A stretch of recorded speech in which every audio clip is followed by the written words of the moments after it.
وَأَسْمَعُوهُ شَتْمَ النَّبِيِّ صلی اللہ علیہ وسلم، زکوٰۃ کا انکار بھی کیا اور ساتھ رسول پاک صلی اللہ علیہ وسلم کے بارے میں معاذ اللہ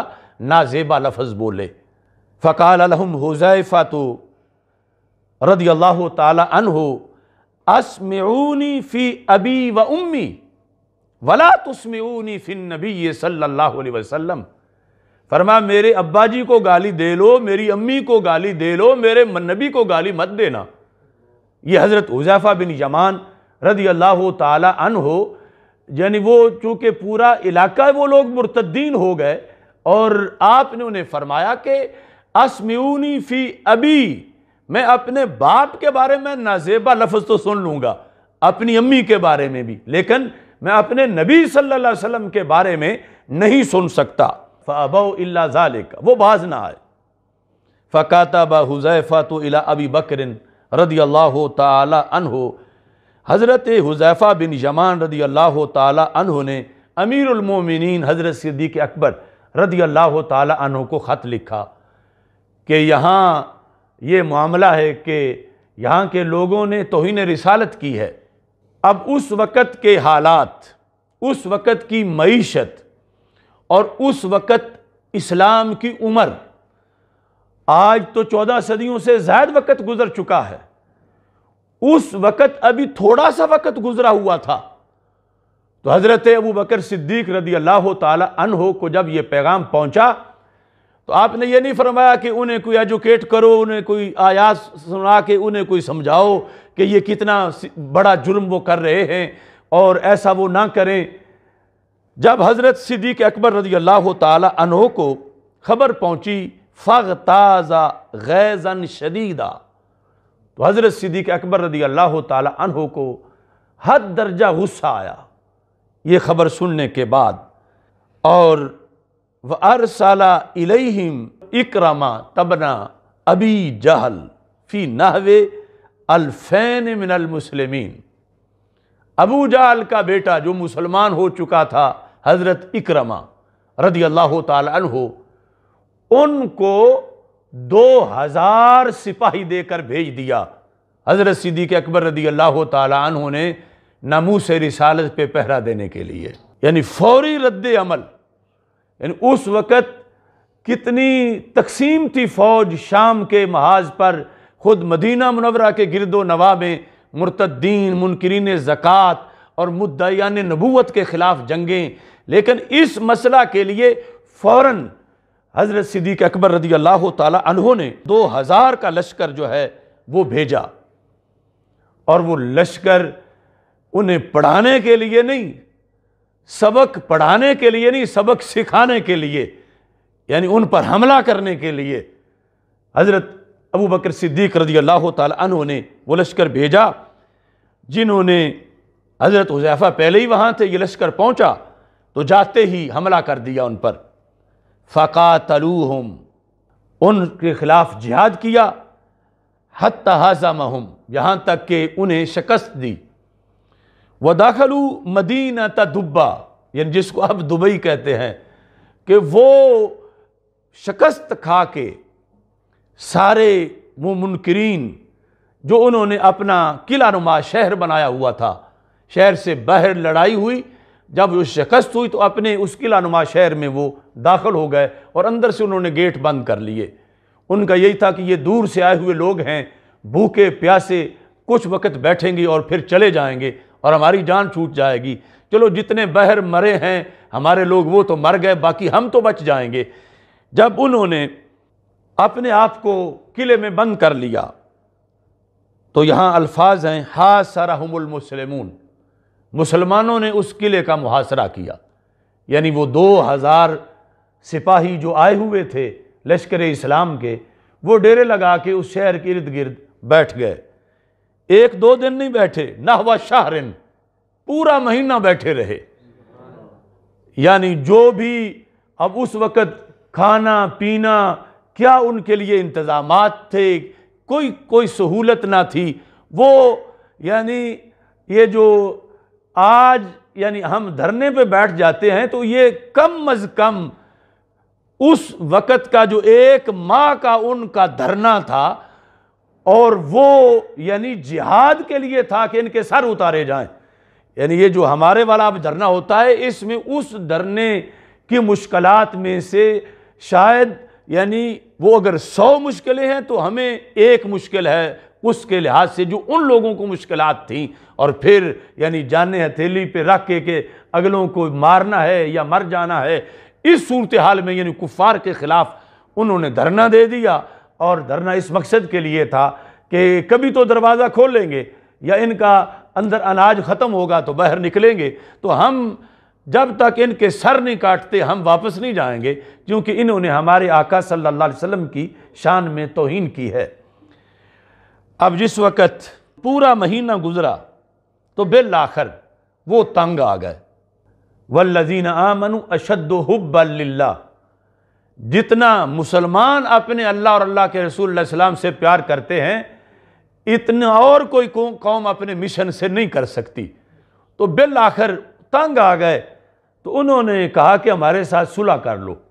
اندر سے انہوں نے صلح کا پیغام باہر بھیجا. تو فشرط علیہم حذیفۃ ان یخرجوا من المدینۃ عزلا من غیر صلاح. تو حضرت حذیفہ بن یمان رضی اللہ تعالی عنہ نے کہا کہ شرط یہ ہے کہ آپ کو ہم باہر آنے کی اجازت دیتے ہیں، سارے آؤ باہر، مگر غیر مسلح آؤ، کسی کے پاس کوئی اسلحہ نہ ہو. باہر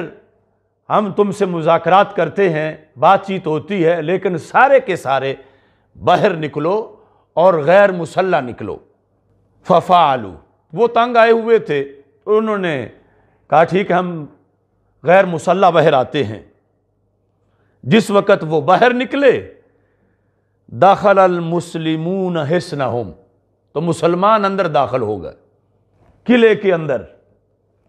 فقتل اکرمۃ من اشرافہم مئۃ رجل، تو ان کے سردار جو تھے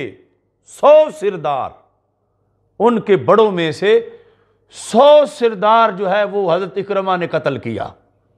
ان کو سبق سکھانے کے لیے کہ کیسے تم نے ہمارے آقا علیہ السلام کو گالی دی. 100 سرداروں کو قتل کیا، اور جو ان کے بچے تھے ان کو، عورتوں کو قیدی بنایا، اور تقریباً 700 افراد قیدی بنائے اور ان کو قید کر کے حضرت صدیق اکبر رضی اللہ تعالی عنہ کے پاس مدینہ منورہ بھیجا. یعنی جو پہلے لڑائی میں مارے گئے قلعے میں داخل ہونے سے پہلے، وہ ایک علیحدہ بہت بڑی تعداد تھی. پھر قلعے کے دروازے کے کھولنے کے بعد جب باہر آئے تو ان کو قتل کیا، اندر جا کر قیدی بنایا عورتوں کو اور بچوں کو. اور یہ معاملہ کیا تھا؟ وہی آج جس کے لیے اس وقت کے مسلم حکمران ٹس سے مس نہیں ہو رہے، اس وقت کی اسلامی سلطنت کے تاجدار تھے حضرت صدیق اکبر رضی اللہ تعالیٰ عنہ، مسائل میں گھرے ہوئے تھے. نہ اتنی بڑی فوج تھی، نہ اتنا پیسہ تھا، نہ انتظامات تھے، مگر انہوں نے سمجھا کہ تحفظ ناموس رسالت کا کام سب سے پہلے کرنا ہے، کہ جنہوں نے ہمارے آقا صلی اللہ علیہ وسلم کو گالی دی ہے ان کے مقابلے میں جانا ہے. اب یہ حضرت صدیق اکبر رضی اللہ تعالی عنہ کا یہ مقدس عمل جو اس کتاب کے اندر موجود ہے، نصب الرایہ میں جلد نمبر 3 اور صفحہ نمبر 452 میں، اس کے علاوہ واقدی کی کتاب الردہ میں، تو یہ سبق ہے آج کے حکمرانوں کے لیے. اصل لازم تو یوں تھا، یعنی جب توہین کی خبر پہنچی تو مسلمانوں کے میزائلوں کا رخ فرانس کی طرف ہو جاتا، یہ اس پر ہوائی فضائی حملہ کرتے، یعنی اس طریقے کے بعد کہ یا تو صرف جو گستاخ ہیں وہ ہمارے سپرد کرو، اور اگر تم وہ سپرد نہیں کرتے اور تم ان کو پناہ دیتے ہو تو پھر پورے ملک کے خلاف ایکشن لیا تھا حضرت صدیق اکبر رضی اللہ تعالی عنہ نے. تو آج اگر سستی اور کوتاہی اور کمزوری کی بنیاد پر اگر یہ نہیں ہو سکا تو پھر ان کے سفیر کو گود میں بٹھانے کا کیا مطلب ہے؟ اور پھر ان سے محبتوں اور پیار اور تعلقات کی باتیں کیوں کی جا رہی ہیں؟ کیونکہ نبی اکرم نور مجسم شفیع معظم صلی اللہ علیہ وسلم کے خاکے بنا کر توہین آمیز جنہوں نے وہاں دیواروں پر لگائے ہوئے ہیں، گاڑیوں پر لگائے ہوئے ہیں، اور اعلانیہ سرکاری طور پر اس کو وہ فریڈم آف سپیچ کہہ رہے ہیں، ہم نے دیکھنا ہے توہین ہوئی، ہم نے یہ نہیں دیکھنا کہ ان کی یہ اصطلاح کیا ہے۔ اب اگر کوئی شخص جو ہے وہ شراب کو،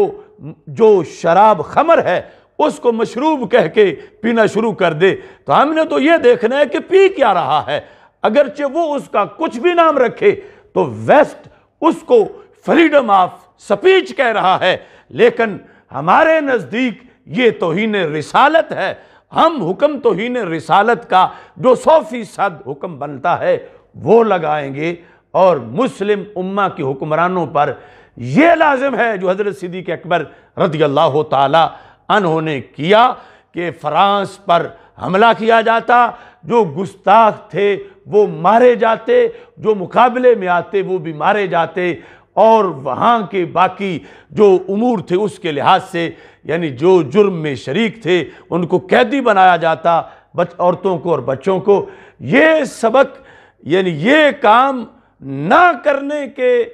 والے جو ہیں وہ آگے پھر ان سے محبتوں کے پروگرام بنائے ہوئے ہیں، اور سفیر کے لحاظ سے ہمیں سبق پڑھانا چاہتے ہیں کہ اس طرح کر کے بھی گزارا ہو سکتا ہے، یہ بھی کرنا چاہیے، گزارا بھی کرنا چاہیے۔ جس رب نے رزق دینا ہے اس نے قرآن میں ہمیں دین سمجھا دیا ہے،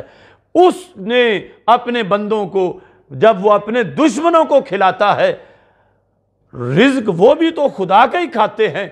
تو دوستوں کو، اپنے بندوں کو، اپنے محبوب کی عزت پر پہرا دینے والوں کو تو بطریق اولاد عطا فرمائے گا۔ تو اس بنیاد پر ہمیں کسی طرح بھی اس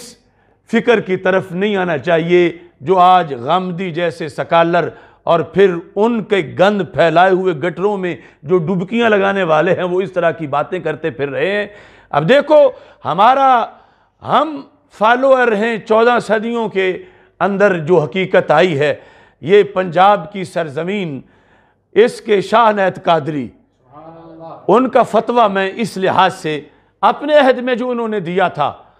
کہ اگر توہین رسالت کرنے والے کو ماریں گے تو کافر ملک حملہ کر دے گا، اگر توہین رسالت کرنے والے پہ حد لگائیں گے تو تجارت بند ہو جائے گی، اگر گستاخ پر سختی کریں گے تو ہم خود مصائب میں گر جائیں گے۔ حضرت شاہ نید قادری بلے شاہ کے پیر نے اس وقت عربی زبان میں یہ فتویٰ دیا، جو کچھ ہو جائے، جتنے مفاد بھی فوت ہوتے ہوں، انہوں نے کہا وہ سارے مفادات سرکار کے قدموں کے نالین پہ قربان کیے جائیں گے، اور گستاخ کو نرمی سے اس کے ساتھ برتاؤ نہیں کیا جائے گا۔ یہ غایت الحواشی کے اندر یہ جو قلمی نسخہ ہے ان کا، اس میں یہ 240 ورقے پہ، چونکہ وہ پرانا طریقہ تھا، صفحہ نمبر نہیں لکھتے تھے، ورقہ لکھتے تھے، یہ اس مخطوطے کا جو پنجاب یونیورسٹی میں بھی پڑھا ہوا ہے، یہ میرا پی ایچ ڈی کے تھیسس کا حصہ ہے۔ اس میں یہ عربی زبان کے اندر انہوں نے یہ لکھا